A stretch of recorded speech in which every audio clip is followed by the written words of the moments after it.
السلام علیکم ورحمۃ اللہ وبرکاتہ۔ وعلیکم السلام ورحمۃ اللہ تعالیٰ وبرکاتہ۔ الحمد للہ رب العالمین والعاقبۃ للمتقین والصلاة والسلام علی سید المرسلین، اما بعد فاعوذ باللہ من الشیطان الرجیم، بسم اللہ الرحمن الرحیم۔ ما آتاکم الرسول فخذوہ وما نہاکم عنہ فانتہوا۔ صدق اللہ مولانا العظیم وصدق رسولہ النبی الامین المتین المبین الکریم۔ ان اللہ وملائکتہ یصلون علی النبی یا ایھا الذین آمنوا صلوا علیہ وسلموا تسلیما۔ اللہم صل علی سیدنا مولانا محمد وآلہ وسلم صلاۃ وسلام علیک یا رسول اللہ صلی اللہ علیہ وسلم۔ چالو تھی نا، بند کس نے کی؟ چالو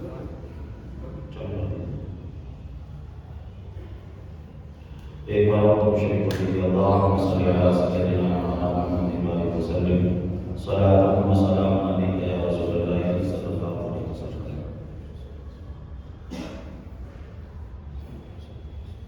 آج جس عنوان کے تحت مجھے آپ کے سامنے کچھ باتیں پیش کرنی ہیں وہ ہے حضرت امام بخاری علیہ الرحمہ۔ ہم اور آپ شروع سے بخاری شریف اور امام بخاری کا نام سنتے چلے آ رہے ہیں، لیکن اللہ ماشاء اللہ کسی کو پتا ہو کہ امام بخاری کون تھے، اللہ ماشاء اللہ کسی کو پتا ہو۔ تو آج امام بخاری علیہ الرحمہ کے حوالے سے ہی کچھ باتیں انشاءاللہ پیش کرنے کی ہم آپ کے سامنے کوشش کریں گے۔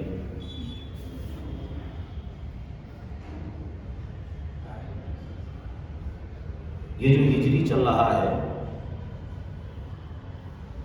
یہ 1443 چل رہا ہے۔ امام بخاری علیہ الرحمہ کی جو پیدائش ہے وہ 194 ہجری کی ہے۔ 194 ہجری میں امام بخاری پیدا ہوئے۔ کہاں پیدا ہوئے؟ بخارا میں پیدا ہوئے۔ بخارا کہاں ہے؟ آج کل یہ جو رشیا ہے، رشیا کے اندر جو ازبکستان ہے اسی کے اندر بخارا، وہاں امام بخاری کی پیدائش ہوئی۔ امام بخاری کی جو پیدائش ہوئی وہ شوال کا جو مہینہ ہے اس کی 13 تاریخ کو آپ پیدا ہوئے، 194 ہجری میں۔ امام بخاری کے جو والد تھے وہ بھی بہت بڑے محدث تھے، ان کا نام تھا اسماعیل۔ امام بخاری بھی بہت بڑے محدث، تاریخ میں ایسا بہت کم دیکھنے میں آیا ہے کہ باپ بھی محدث ہو اور بیٹا بھی محدث ہو۔ اور امام بخاری کے جو والد، آپ فرماتے ہیں کہ میرے پاس جو مال و دولت ہے اس میں سے ایک درہم بھی ایسا نہیں جو میں نے ناجائز طریقے سے کمایا ہو۔ یعنی جو آپ کے پاس جو بھی کچھ تھا وہ سب پاک صاف طریقے سے کمایا ہوا پیسہ تھا۔ آپ کے جو دادا تھے ان کا نام تھا ابراہیم، اور آپ کے جو پردادا تھے ان کا نام تھا مغیرہ۔ تو یہ امام بخاری کا نسب ہم نے آپ کو بتا دیا۔ اب والد حلال کمائی کا اس طریقے سے اہتمام کرتے تھے اور محدث بھی تھے، تو آپ کی جو پرورش تھی وہ بالکل قرآن اور حدیث کے سائے میں ہو رہی تھی۔ 2 سال گزرے کہ امام بخاری کے جو والد ان کا وصال ہو گیا۔ آپ کا نام جو ہے محمد، اور بخاری جو آپ کو کہا جاتا ہے وہ بخارا کے رہنے والے تھے، اس وجہ سے آپ کو بخاری کہا جاتا ہے۔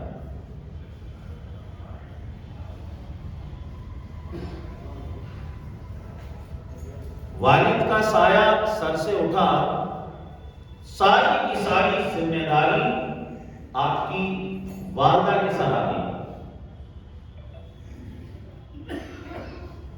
یہ سمجھ لیجیے ایک بہت بڑا حادثہ تھا۔ شروع سے ہی لکھنے پڑھنے کا شوق تھا، شروع سے ہی آپ کو جو ہے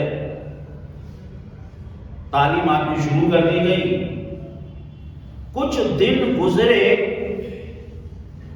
ایک دن امام بخاری جب صبح اٹھتے ہیں تو آپ کو کچھ نظر نہیں آ رہا تھا۔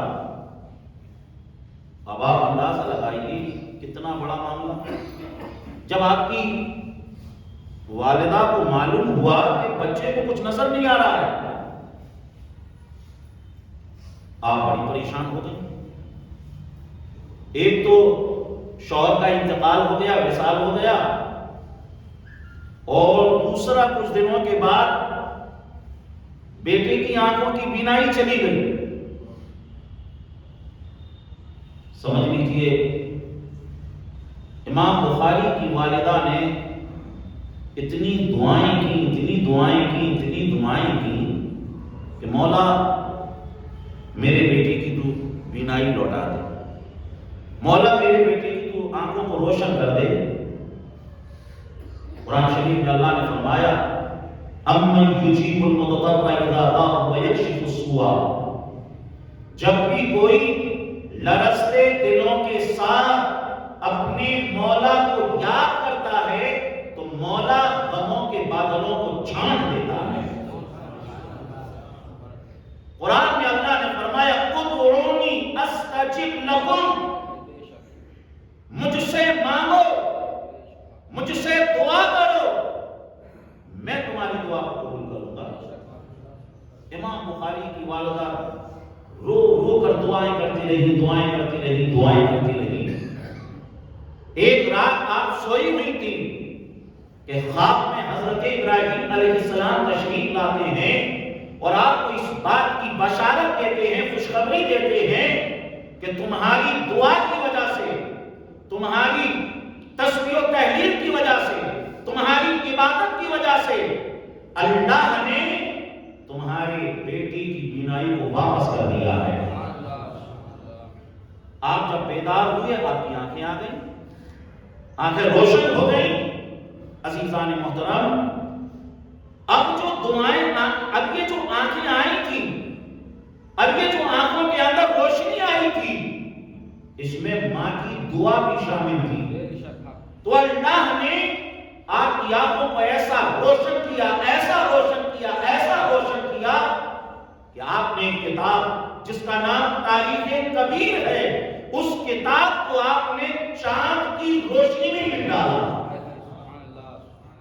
اور نہ صرف بصارت بلکہ بصیرت کو اتنا روشن کر دیا، آپ کی نہ صرف ظاہری آنکھوں کو روشن کیا بلکہ آپ کی باطن کی آنکھوں کو ایسا روشن کیا کہ عزیزان محترم، آج جو پوری دنیا رسول کریم صلی اللہ علیہ وسلم کی حدیثوں کو پڑھ رہی ہے اور اسلام کے ابتدائی دور اور زمانے کو دیکھ رہی ہے، یہ صدقہ ہے امام بخاری کی آنکھوں کا کہ انہوں نے بخاری میں ایسی حدیثوں کو جمع کر دیا۔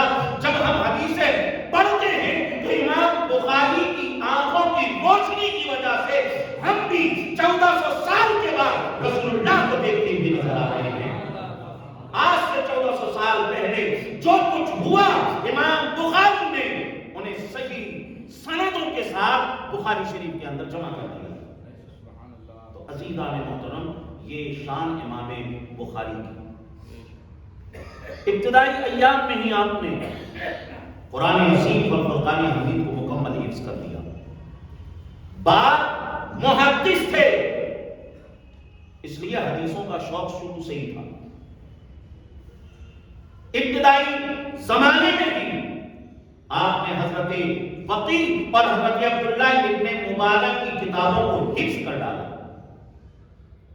ایک دن آپ اپنے استاد کے سامنے پڑھ رہے تھے.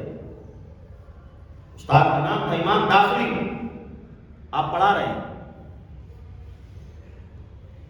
ابھی کیا ہوتا ہے جیسے میں آپ کو کوئی حدیث بیان کروں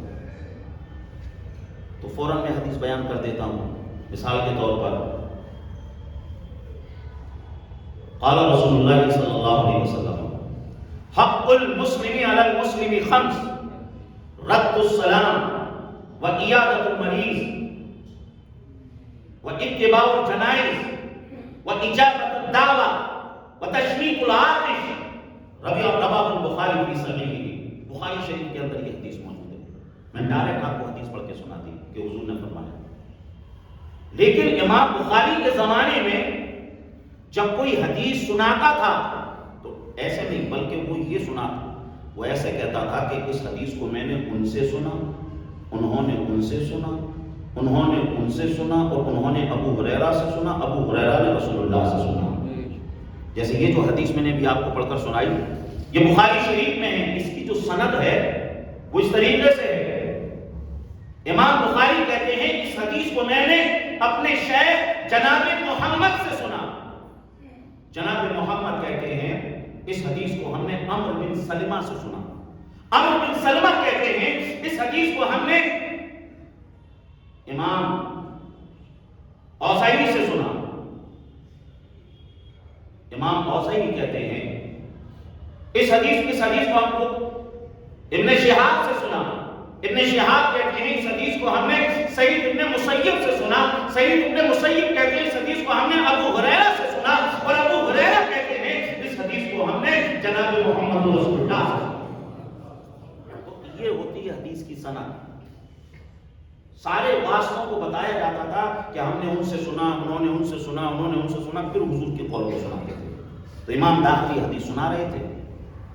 امام داخلی نے حدیث کی سند پڑھی. حدثنا سفیان قال حدثنا ابو الزبیر قال حدثنا ابراہیم. کہ ایک حدیث انہوں نے بیان کی اور کہا کہ اس حدیث کو ہم نے سفیان سے سنا. سفیان نے اس حدیث کو جو ہے ابو زبیر سے سنا, اور ابو زبیر نے اس حدیث کو ابراہیم سے سنا. جیسے ہی امام داخلی نے اس سند کو پڑھا, امام بخاری کہتے ہیں شیخ آپ جو سند پڑھ رہے ہیں اس میں غور کر لیں. بڑے ادب سے کہا. اب امام داخلی جیسے محدث کو بیچ میں اگر کوئی طالب علم اس طریقے سے کہہ دے تو انہوں نے کہا کہ کیسے کہہ رہے ہیں.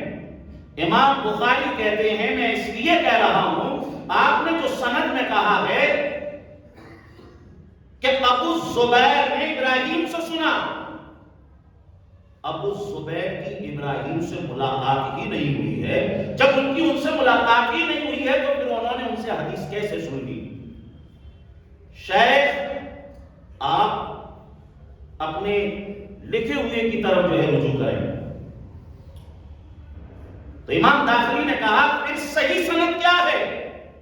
تو امام بخاری کہتے ہیں ابو زبیر نہیں ہے وہاں پر زبیر ابن ابی ہیں. زبیر ابن ابی جو ہیں انہوں نے ابراہیم سے سنا ہے. جیسے ہی امام داخلی نے اتنا سنا اور انہوں نے جب اپنے رجسٹر کو کھول کر دیکھا ہے تو جیسا امام بخاری کہہ رہے تھے ان کے رجسٹر میں ویسا کا ویسا انہوں نے پایا, ویسے ہی لکھا ہوا تھا. آپ اندازہ لگاؤ امام بخاری کی حدیث دانی کا جب بچپن میں کیا عالم ہے, بتاؤ جب امام بخاری اپنی جوانی پر پہنچے ہوں گے, اپنی بزرگی پر پہنچے ہوں گے, تب ان کی حدیث دانی کا عالم کیا رہا. اور اس کے بعد بخاری کے اندر ایک بہت بڑے محدث تھے جن کا نام تھا امام بیکندی رحمۃ اللہ علیہ، بہت بڑے محدث۔ جب امام بخاری ان کے پاس پہنچے، عزیزان محترم، امام بیکندی کہتے ہیں جب محمد ابن اسماعیل میرے سامنے بیٹھے ہوتے ہیں، سمجھ لیجیے ایک طریقے سے اندر سے گھبراہٹ ہوتی ہے حدیث کا درس دینے میں۔ یہ شان تھی امام بخاری کی، اور اللہ تبارک و تعالیٰ نے آپ کو ایسی حافظے کی نعمت عطا فرمائی تھی، ایسی نعمت عطا فرمائی تھی، ایسی نعمت عطا فرمائی تھی کہ جس چیز کو ایک مرتبہ آپ سن لیتے تھے، سمجھ لیجئے اللہ کے فضل و کرم سے وہ آپ کو یاد ہو جائے گا۔ یہ شان تھی آپ کے حافظے کی۔ ایک مرتبہ آپ بصرہ میں تھے، حدیث کا درس لے رہے تھے، حدیثیں پڑھ رہے تھے۔ حاشد بن اسماعیل آپ کے ساتھیوں میں سے تھے۔ تمام کے تمام جو پڑھنے والے تھے، وہ جب شیخ پڑھاتے تھے وہ حدیثوں کو سنتے تھے اور لکھ لیتے تھے، لیکن امام بخاری لکھتے نہیں تھے۔ حاشد بن اسماعیل نے ایک بار کہا کہ محمد بن اسماعیل، ہم سب تو جو ہے حدیثوں کو لکھ لیتے ہیں، آپ لکھتے کیوں نہیں ہیں؟ انہوں نے بار بار کہا اگر آپ نہیں لکھو گے تو یہاں پر آپ کا آنا بیکار ہو جائے گا، ہم نے اتنی حدیثیں لکھ لی ہیں۔ امام بخاری فرماتے ہیں جن حدیثوں کو آپ نے اپنے رجسٹروں میں لکھا ہے، الحمدللہ ان تمام حدیثوں کو سن کر میں نے اپنے دل پر لکھ دیا ہے۔ لوگوں کو یقین نہیں آیا کیسے کیسا ہو سکتا ہے، کیونکہ انہوں نے تقریباً اس وقت 15,000 حدیثیں لکھ لی تھی۔ انہوں نے کہا اگر ایسی بات ہے تو آپ اپنے رجسٹروں کو لے آؤ۔ امام بخاری نے حدیثوں کو پڑھنا شروع کیا۔ عزیزان محترم، امام بخاری نے 15,000 حدیثیں سنا ڈالی، اور وہ جو لوگ جنہوں نے لکھی تھی، انہوں نے اگر لکھنے میں کہیں خطا کی تھی، انہوں نے بھی اپنی غلطیوں کی اصلاح کر لی۔ ایسا ذہن اللہ نے امام بخاری کو عطا فرمایا، اور ایسا بھی نہیں کہ سن کر اسی وقت یاد رہتی تھی، کبھی کبھی تو ایسا ہوتا تھا کہ کوئی حدیث آپ نے بصرہ میں سنی اور اس کے بعد مصر پہنچے اور مصر میں جا کر اس حدیث کو آپ نے لکھا۔ امام بخاری کا سمجھ لیجیے اس وقت ہر طرف شورا تھا۔ بغداد آپ 8 مرتبہ گئے، لیکن ایک مرتبہ جب بغداد پہنچے ہیں، امام ابن حجر اسقلانی نے لکھا اور دیگر لوگوں نے بھی لکھا، تو وہاں کے محدثین نے پلان بنایا محمد بن اسماعیل بخاری کا ہم امتحان لیں گے کہ انہیں ایسے کیسے حدیثیں آتی ہیں، کتنی حدیثیں آتی ہیں۔ بات مشہور ہو گئی کہ امام بخاری کا امتحان لیا جانے والا ہے۔ اب وہ جو 10 محدث تھے جو امتحان لینا چاہتے تھے، ان کی حدیث رانی کو چیک کرنا چاہتے تھے، انہوں نے کیا کیا، حدیث کو لیا اور یہ جو میں نے سند کے نام جو بتائے تھے ابھی آپ کو، حدیث یہ لی اور سند دوسری اس میں لگا دی، یہ حدیث لی سند دوسری لگا دی۔ اس طریقے سے انہوں نے کیا کیا، 100 حدیثوں کو گڑبڑ کر دیا، اس کی سند ادھر، ادھر کی سند ادھر۔ مثال کے طور پر کوئی روایت حضرت ابو ہریرہ سے ہے تو اس میں حضرت انس کا نام ڈال دیا، اگر کوئی روایت حضرت عائشہ سے ہے تو اس میں جو ہے حضرت عبداللہ ابن عباس کا نام ڈال دیا، اور اس اور دیگر ناموں میں ادھر سے ادھر 100 حدیثوں کو انہوں نے اچھے طریقے سے گڑبڑ کر دیا۔ کہا کہ ہم بخاری کا امتحان لیں گے۔ امام بخاری پوچھے، مشہور ہو گیا کہ امام بخاری کا امتحان لیا جانے والا ہے۔ ایک محدث، امام بخاری بیٹھے ہوئے، ایک محدث کھڑے ہوئے، انہوں نے ایک حدیث پڑھی۔ امام بخاری نے کہا لا عارف، میں اس حدیث کو نہیں جانتا۔ انہوں نے دوسری حدیث پڑھی، امام بخاری نے پھر کہا میں اس حدیث کو بھی نہیں جانتا۔ انہوں نے 10 حدیثیں پڑھ ڈالی، امام بخاری نے 10 کے جواب میں کہا میں اسے نہیں جانتا۔ سارے کے سارے لوگ سوچنے لگے ارے ہم تو ان کو بہت بڑا محدث سمجھتے تھے، 10 حدیثیں سنی اور 10 کے جواب میں انہوں نے کہا کہ میں نہیں جانتا ہوں۔ سارے کے سارے لوگ اسی کشمکش میں، لیکن جو محدثین تھے وہ سمجھ رہے تھے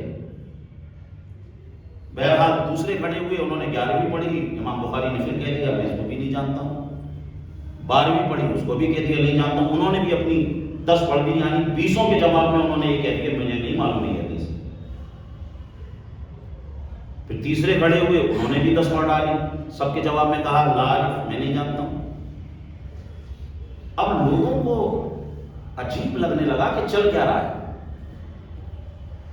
یہاں تک کہ سمجھ لیجئے جو 10 تھے ہر ایک نے اپنی 10 پڑھ ڈالی، 100 حدیثیں ہو گئی، اور امام بخاری ہر ایک کے جواب میں یہی کہہ رہے تھے کہ مجھے یہ حدیث نہیں معلوم، میں اس حدیث کو نہیں جانتا۔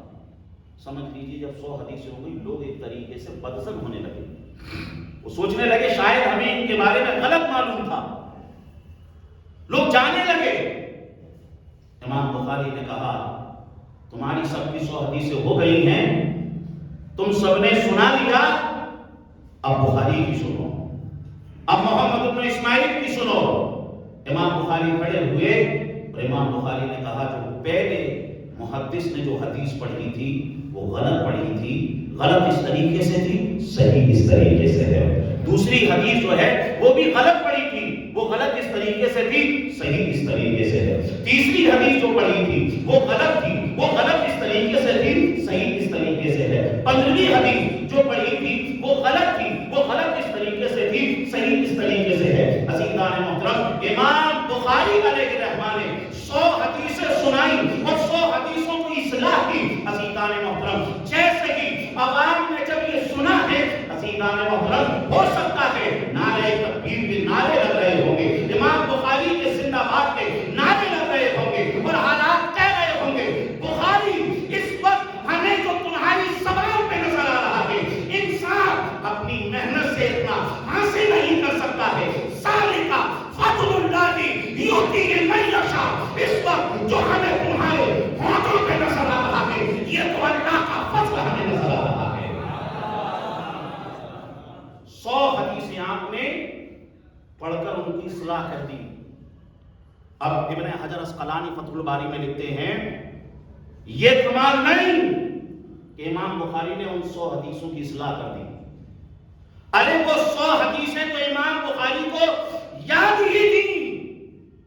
کمال تو یہ ہے کہ امام بخاری نے وہ جو غلط حدیثیں ان کو 100 سنائی گئی، ایک ہی مرتبہ میں سن کر ان 100 کو بھی یاد کر ڈالا آپ نے۔ جی لگا کر بولو۔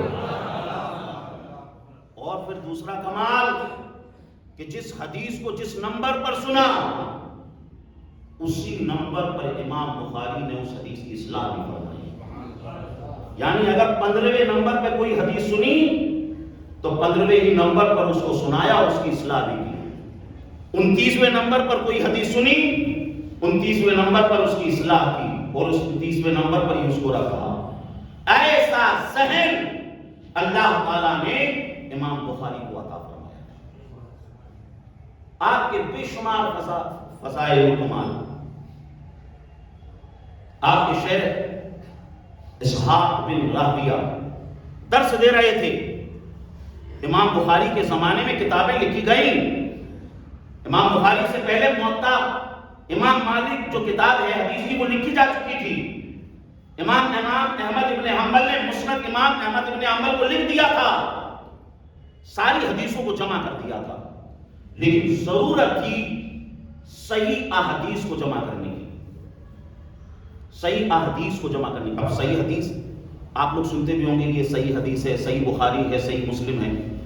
کچھ لوگ سمجھتے ہیں کہ صحیح حدیث مطلب صحیح ہے، یعنی صحیح کو غلط کا اپوزٹ سمجھتے ہیں۔ ایسا نہیں، حدیث کی ٹرمنالوجی کے اندر صحیح حدیث اسے کہتے ہیں جس میں 5 چیزیں پائی جائیں۔ پہلی چیز اتصال سند، یعنی جو حدیث بیان کر رہا ہے اس سے لے کر حضور تک بیچ میں کوئی راوی کا گیپ نہیں ہوا ہو، اسے صحیح حدیث کہتے ہیں۔ دوسری عدالت الروات، عدالت الروات کا مطلب ہوتا ہے جتنے بھی وہ جو سند کے اندر جتنے محدثین ہیں وہ سارے کے سارے عادل ہوں۔ عادل مطلب یعنی انصاف کرنے والے ہوں، کسی طریقے سے ان پر کسی چیز کا الزام نہ لگا۔ 2 ہو گئی۔ تیسری ضبط الرباط کا مطلب یہ ہوتا ہے کہ ان کا مائنڈ بھی ایسا ہو کہ وہ کسی چیز کو یاد کرنے کی صلاحیت بھی رکھتے ہو، وہ جتنے بھی راوی ہیں۔ تیسری، چوتھی، اس کے اندر کوئی ایسی علت نہ پائی جاتی ہو اس حدیث میں جو قرآن کی مخالفت کر رہی ہو، یا اور دیگر جو حدیثیں ہیں، یعنی یہ ایک حدیث کچھ الگ کہہ رہی ہے اور باقی تمام حدیثیں جو ہے کچھ اور بیان کر رہی ہیں، ایسا اس کے اندر نہ ہو۔ اور اسی کے ساتھ جو ہے اس کے اندر شذوذ بھی نہ ہو، یعنی تمام حدیثیں کچھ اور بیان کر رہی ہیں اور وہ حدیث جو ہے کچھ اور کہہ رہی ہے، یا کوئی جو ہے اس حدیث کے اندر علت مطلب کوئی ایسی چیز نہ ہو کہ جو قرآن کی مخالفت کر رہی ہو۔ تو اس طریقے سے 5 شرطیں ہیں، جو 5 شرطیں جس حدیث میں پائی جاتی ہیں اس حدیث کو صحیح حدیث کہتے ہیں۔ تو امام بخاری نے جو بخاری شریف کے اندر حدیثوں کو جمع کیا وہ تمام حدیثیں صحیح ہیں۔ اسحاق ابن راہویہ نے کہا کاش کوئی حضور کی صحیح حدیثوں کو جمع کر دے۔ امام بخاری سامنے بیٹھے تھے اور امام بخاری نے اسی وقت ارادہ کر دیا کہ حضور صلی اللہ علیہ وسلم کی صحیح حدیثوں کو میں جمع کروں۔ اور فتح الباری کے اندر ہے، پھر امام بخاری نے خواب بھی دیکھا کہ سرکار صلی اللہ علیہ وسلم کے جسم سے آپ پنکھا ہے آپ کے ہاتھ میں اور مکھیاں آ رہی ہیں بیٹھ رہی ہیں، ان کو آپ ہٹا رہے ہیں۔ آپ نے جب یہ خواب دیکھا تو آپ گھبرا گئے کیونکہ حضور کے جسم پہ تو مکھی نہیں بیٹھتی۔ آپ نے جب اس کی تعبیر پوچھی تو بتایا گیا اس کا مطلب یہ ہے کہ حضور کی طرف جن لوگوں نے جھوٹی حدیثیں گڑھ دی ہیں ان جھوٹی حدیثوں کو حضور سے آپ الگ کر دو گے اور صحیح حدیثوں کو آپ ایک جگہ جمع کر دو گے، یہ آپ کے خواب کا مطلب ہے۔ اور پھر سمجھ لیجیے امام بخاری شریف کی ترتیب میں لگ گئے کہ بخاری شریف جو ہے امام بخاری نے سمجھ لیجیے 23 سال کی عمر میں شروع کی اور 39 سال میں اس کو مکمل کیا۔ 16 سال امام بخاری کو بخاری شریف کو مرتب کرنے میں لگے۔ امام بخاری خود فرماتے ہیں کہ میں نے 6 لاکھ حدیثوں میں سے چنندہ احادیث کو چنا اور اس کے بعد بخاری شریف کے اندر ان کو درج کیا۔ بخاری شریف کی جو ابتدا کی وہ مسجد حرام میں آپ نے کی اور بخاری شریف کی جو تکمیل وہ کہاں کی؟ حضور صلی اللہ علیہ وسلم کے روضے شریف کے پاس۔ امام بخاری کہتے ہیں ویسے تو آپ نے اپنے اعتبار سے خوب چھان پٹک کی، لیکن پھر بھی بخاری شریف کے اندر کوئی حدیث نقل کرنے سے پہلے امام بخاری کہتے ہیں کہ میں غسل کرتا، 2 رکعت نماز نفل ادا کرتا اور رات کو پھر سوتا اور خواب میں سرکار کا دیدار ہوتا اور بارگاہ رسالت میں عرض کرتا یا رسول اللہ علیہ الصلوۃ والسلام میں نے اپنے اعتبار سے تو خوب چھان پٹک کر لی ہے، سرکار اب آپ بتائیے کیا یہ واقعی آپ کا قول ہے، کیا یہ واقعی آپ کا ارشاد ہے، کیا یہ واقعی آپ کی بات ہے؟ اگر گنبد خضرا سے اگر سرکار کی بارگاہ سے اشارہ ملتا کہ بخاری ہاں یہ ہمارا قول ہے، امام بخاری کہتے ہیں اس کے بعد میں اسے بخاری شریف کے اندر نقل کرنا۔ امام بخاری نے کتنا اہتمام کیا بخاری شریف کا۔ علامہ اجلونی لکھتے ہیں کہ ایک مرتبہ کشتی کا سفر کر رہے تھے، ایک شخص نے دیکھ لیا کہ آپ کے پاس 1000 اشرفیاں ہیں۔ اس نے پلان بنا لیا کہ یہ تو مولانا جیسے دکھ رہے ہیں، ان کے پاس اتنا مال کہاں سے آ گیا؟ اس نے تھوڑی دیر کے بعد چلانا شروع کر دیا کہ میری 1000 اشرفی کی جو تھیلی ہے وہ کسی نے چرا لی۔ پلان اس کا یہی تھا کہ ابھی چیکنگ ہوگی، ان کے پاس نکل جائیں گے، یہ مال میرا ہو جائے۔ پھر کیا ہوا؟ سب کی تلاشی لی گئی، وہ 1000 اشرفی کی جو تھیلی تھی وہ کسی کے پاس ملی نہیں۔ لوگوں نے اس کو کہا کہ بھائی اگر ہوتی تو یہی ہوتی، کسی کے پاس بھی نہیں ہے۔ بہرحال جب کشتی کنارے پر پہنچی، منزل پر پہنچی، وہ بھی اترا، امام بخاری بھی اترا۔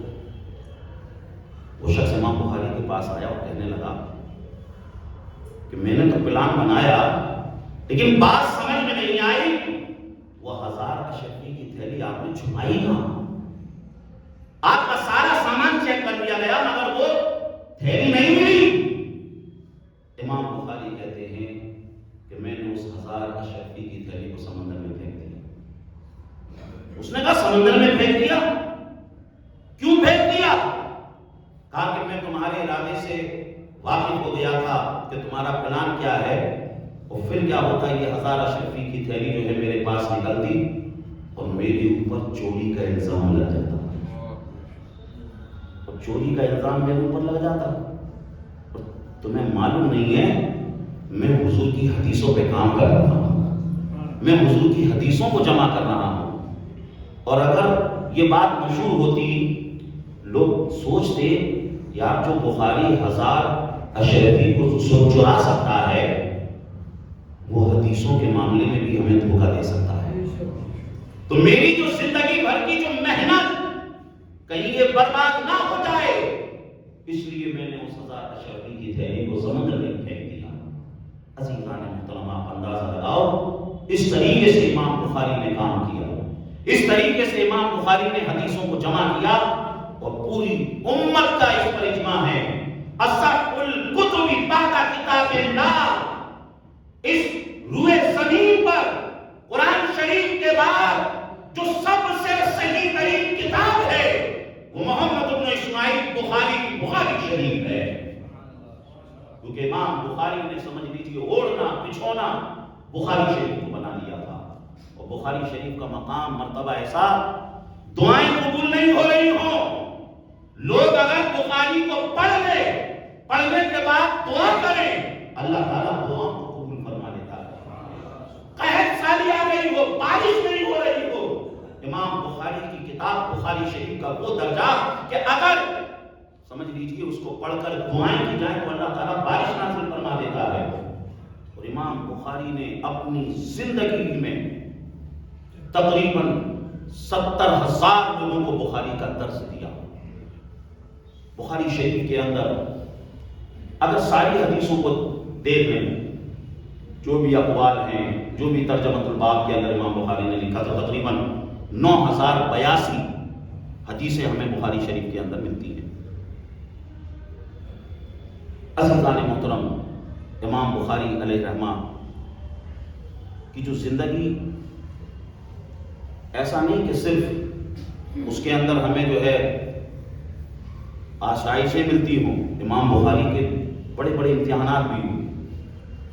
امام بخاری جب نیشاپور پہنچے تو نیشاپور کے اندر سمجھ لیجیے 4000 گھوڑے لے کر لوگ امام بخاری کا استقبال کرنے کے لیے آئے، مطلب 4000 گھوڑے کا مطلب سمجھ لیجیے 4000 کاریں، اس طریقے سے زبردست طریقے سے امام بخاری کا استقبال ہوا۔ لیکن وہاں پر جو ہے کچھ لوگ جو ہے امام بخاری کے حسد کی وجہ سے، جلن کی وجہ سے کچھ ایسے حالات کریٹی کر دیے گئے کہ امام بخاری کو راتوں رات پھر نیشاپور سے نکلنا پڑا۔ امام بخاری بخارا اپنے وطن پہنچے، وطن میں بھی لوگوں نے خوب عزت سے نوازا، لیکن وہاں پر بھی کچھ حاسدین پیدا ہوئے، اور پھر امام بخاری کو وہاں سے بھی سمجھ لیجیے راتوں رات بخارا کو چھوڑنا پڑا۔ اور جب خرطنگ کی سرزمین پر پہنچے تو امام بخاری کا صبر کا پیمانہ لبریز ہو گیا۔ امام بخاری نے اب دعا کی، مولا اب مجھ سے اور ستم برداشت نہیں کیے جاتے، مولا اب مجھے تو اپنے پاس بنا دے۔ یکم شوال کو امام بخاری کا وصال ہوا اور اس دار فانی سے آپ نے جو ہے کچھ فرمایا۔ عزیزان محترم، یہ چند باتیں امام بخاری علیہ رحمہ کے حوالے سے ہم نے آپ کے سامنے پیش کی۔ مولا تعالیٰ ہمیں اپنے اسلاف کو پڑھنے اور ان کی زندگی سے درس حاصل کرنے کی توفیق عطا فرمائے۔ استغفر اللہ ربی من کل ذنب و اتوب الیہ، وآخر دعوانا الحمد للہ رب العالمین۔